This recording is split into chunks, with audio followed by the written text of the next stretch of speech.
Olá, sejam bem-vindas e bem-vindos à segunda etapa do percurso formativo em Educação Financeira Pessoal. Eu sou Ana Carolina e juntos vamos abordar os principais tópicos desse percurso formativo do programa Aprender Valor. Depois de refletir sobre a nossa relação com o dinheiro, convidamos você para conhecer os 3 pilares da educação financeira pessoal que nos ajudam a alcançar o bem-estar financeiro. São eles: o planejamento, a poupança ativa e o crédito gerenciado de maneira responsável, o PLA, POU, CRE. Neste episódio, vamos focar no PLA, o planejamento do uso do nosso dinheiro.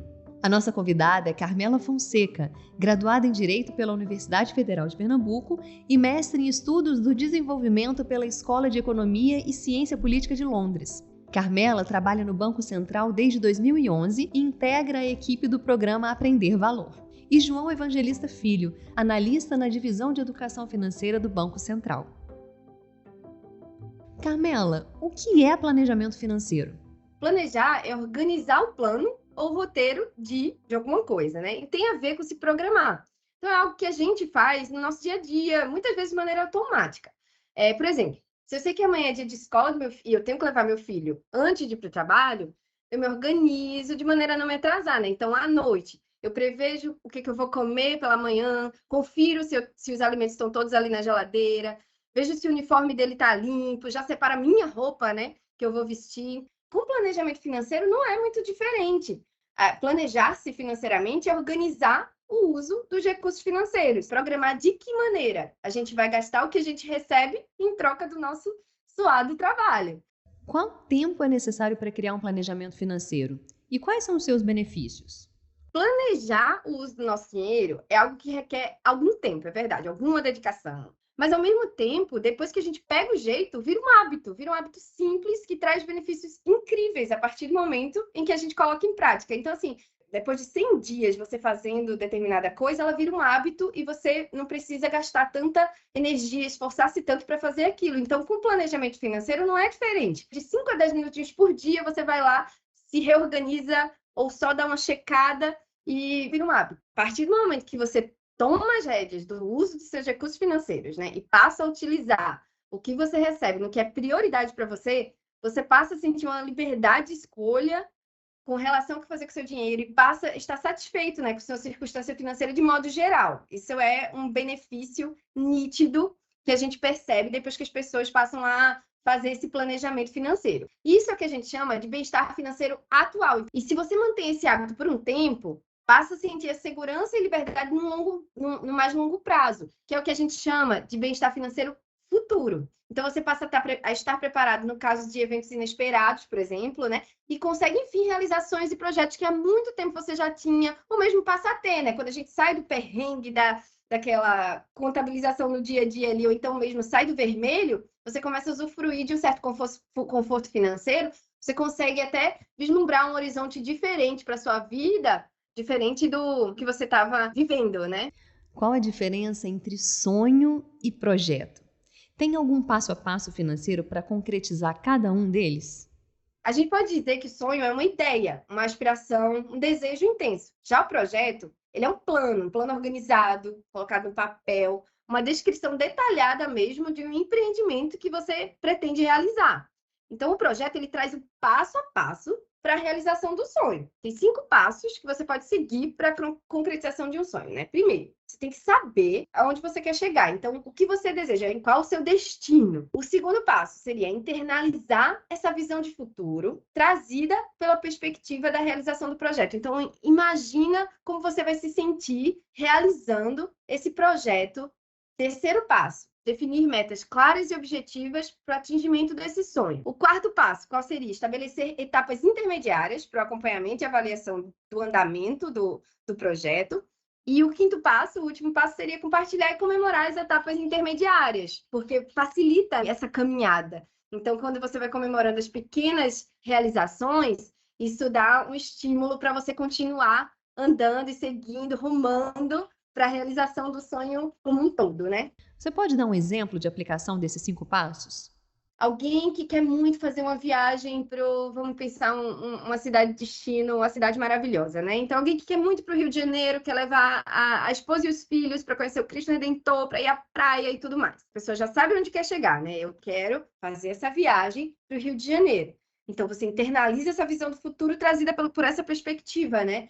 E uma viagem sempre traz esses momentos ricos, né, de convívio e aventuras e tudo mais. A pessoa tem que também definir metas claras e objetivas, né? Então tá, contabilização aí é importante, né? Então, assim, comprar passagem, alugar ou um apartamento, ou mesmo pagar o hotel, verificar quanto vai gastar de alimentação e colocar alguma também despesas extras, né? Porque sempre surgem, né? Você chega no aeroporto, pensa que o Uber vai ser um valor, mas é um pouquinho mais. Então, assim, muitas despesas são variáveis numa viagem, né?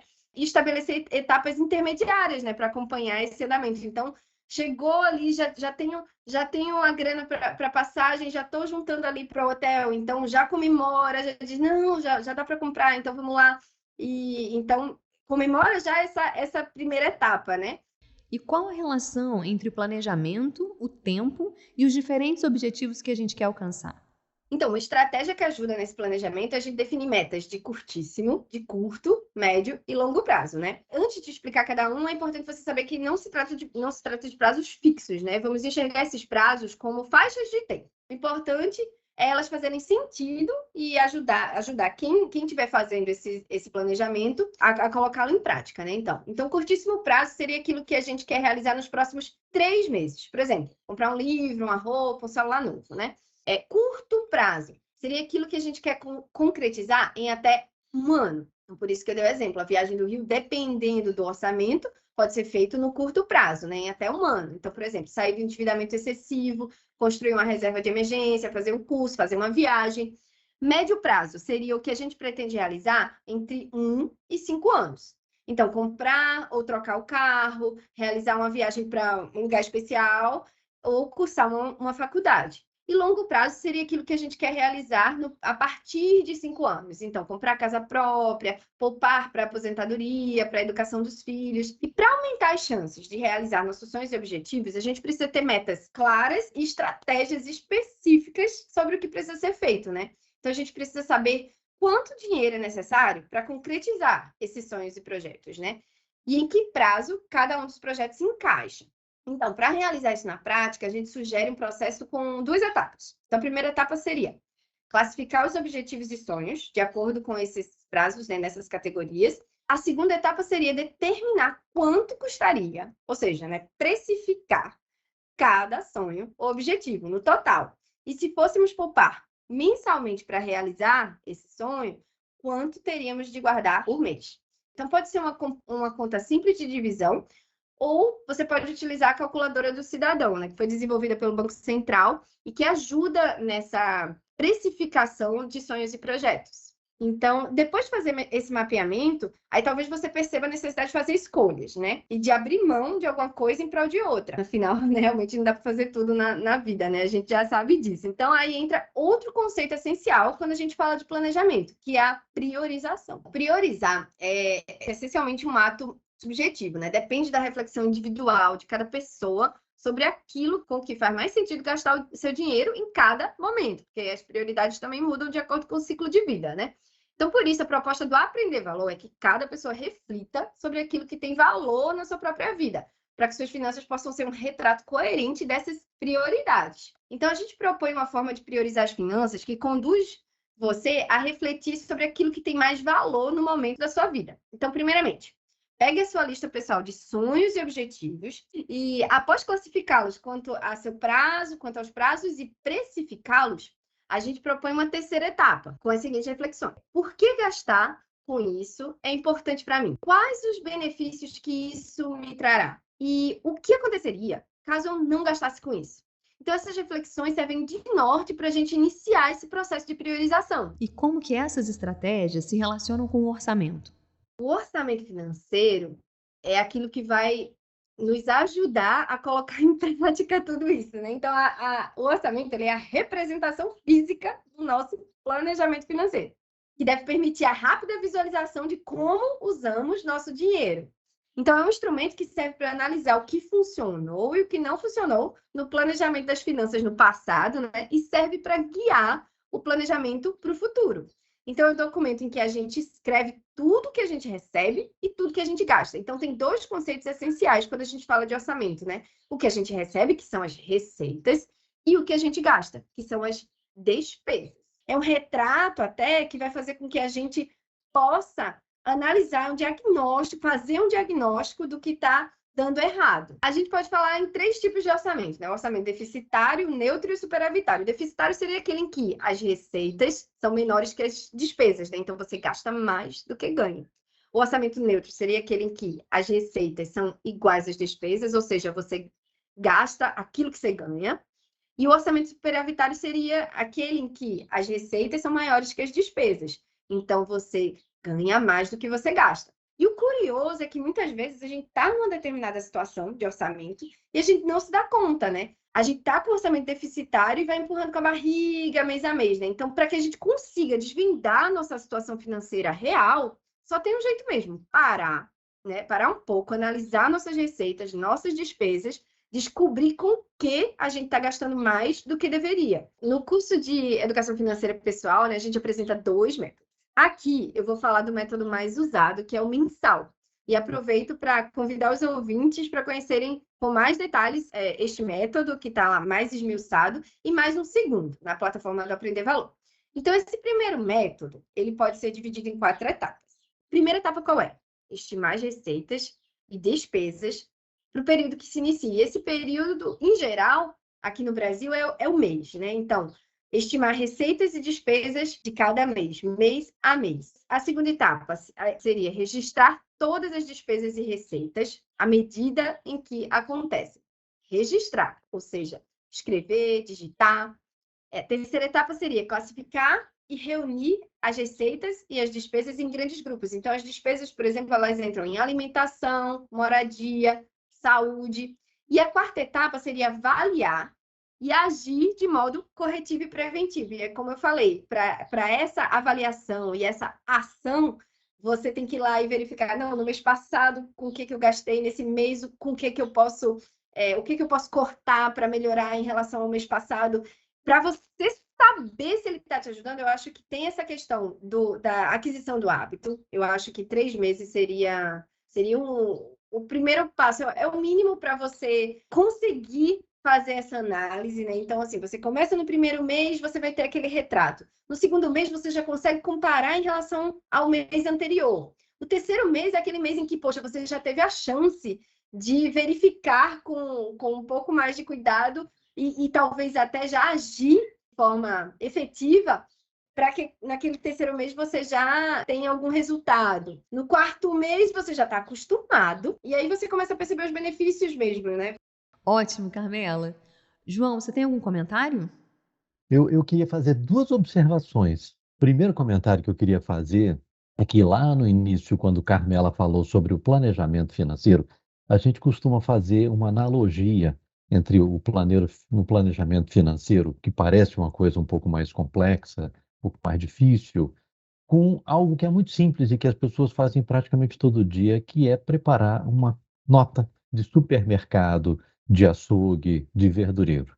E aí eu convido você que nos ouve para refletir na prática. Já deve ter acontecido com você alguma vez na vida de ir ao mercado sem ter feito uma nota, sem ter feito uma lista de compras e quando chegou no mercado fez besteira. Ou fez dois tipos de besteira. O primeiro tipo de besteira foi comprar coisa que não precisava comprar porque já tinha em casa. Aí quando você chega em casa, abre a geladeira e fala, ih, eu já tinha isso aqui na geladeira, e já está até perto da data do vencimento, e ainda comprei mais, comprei porque estava na promoção. E outra besteira tão grande quanto essa é, cheguei em casa e me dei conta de que haviam dois, três, quatro itens ali que eu precisava ter comprado e eu não comprei. E eu realmente precisava. Era alguma coisa básica, assim, arroz, feijão, um produto de limpeza. E agora? E agora eu vou ter que voltar lá no supermercado, vou ter que voltar lá no sacolão, vou perder meu tempo, vou perder meu dinheiro. Então, é um processo simples, realmente. Quando a gente se acostuma a fazê-lo, Carmela disse muito bem essa questão da internalização do hábito, a gente costuma fazer, ele se torna algo muito simples, muito corriqueiro na nossa vida.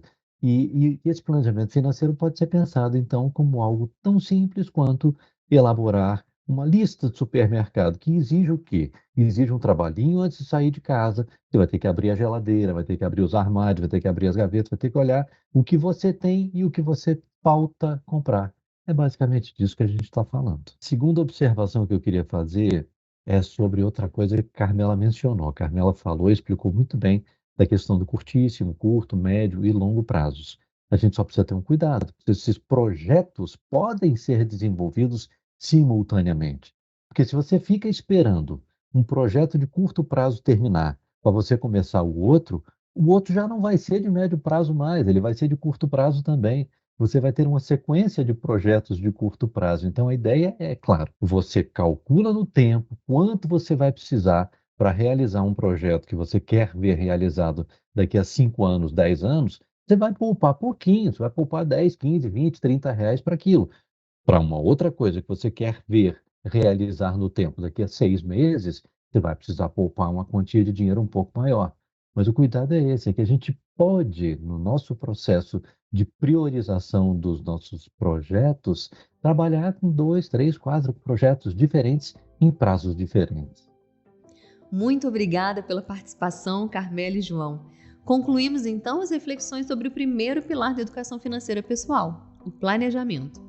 O objetivo do programa Aprender Valor é estimular a trazer o assunto para dentro da sua escola com o apoio de materiais e ferramentas específicas, além de gerar um efeito positivo na vida financeira tanto de professores quanto de alunos. Para isso, oferecemos diversos conteúdos escolares. Um exemplo é o projeto Para Realizar, é Preciso Planejar. Nele você vai encontrar atividades que podem ser usadas com estudantes do primeiro ano do ensino fundamental. Tudo é feito de forma lúdica, levando em consideração a especificidade do ano de escolarização e propondo uma leitura com situações-problema em torno da relação entre poupar dinheiro e planejar gastos para realizar sonhos. As atividades propostas favorecem o processo de letramento e alfabetização dos estudantes, tanto em língua portuguesa quanto em matemática. Convidamos você, professor e professora, a explorar os outros projetos escolares do Aprender Valor. Convidamos você, professor e professora, a explorar os outros projetos escolares do Aprender Valor. No próximo episódio, você vai saber o que é poupança ativa. Até lá!